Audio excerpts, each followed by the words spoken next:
1, 10, 19, 20, 3, 12, 21, 30 ఈ తేదీలలో మీరు జన్మించారా?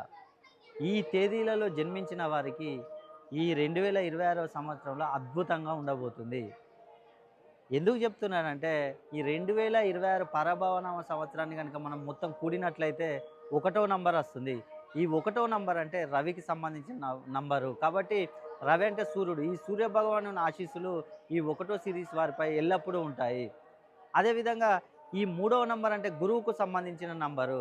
ఈ గురువుని ఆశీస్సులు ఈ మూడో నంబర్ వారిపై ఉంటాయి. ఎందుకంటే ఈ 2026 సంవత్సరాన్ని గనుక మొత్తం రారాజుగా వ్యవహరించేది గురువే కాబట్టి ఈ మూడో సిరీస్ వారిపైన గురువు ఆశీస్సులు ఎల్లవేళలా ఉంటాయి. కాబట్టి మీరు ఈ ఒకటవ సిరీస్‌లో గానీ, ఈ మూడవ సిరీస్‌లో గానీ జన్మించి ఉండి మీకేమైనా సమస్యలుంటే ఒక్కసారి నన్ను సంప్రదించండి. మీ పేరులో సంఖ్యాబలం పెంచి మీకున్న సమస్యలు రుణ బాధలు గానీ, ఉద్యోగ విషయంలో గానీ, సంతానం, వివాహం, విదేశీ ప్రయాణాలు ఇలా ఏ విషయంలో గానీ మీరు సక్సెస్ అయ్యే విధంగా నేను మంచి కరెక్షన్ ఇస్తాను.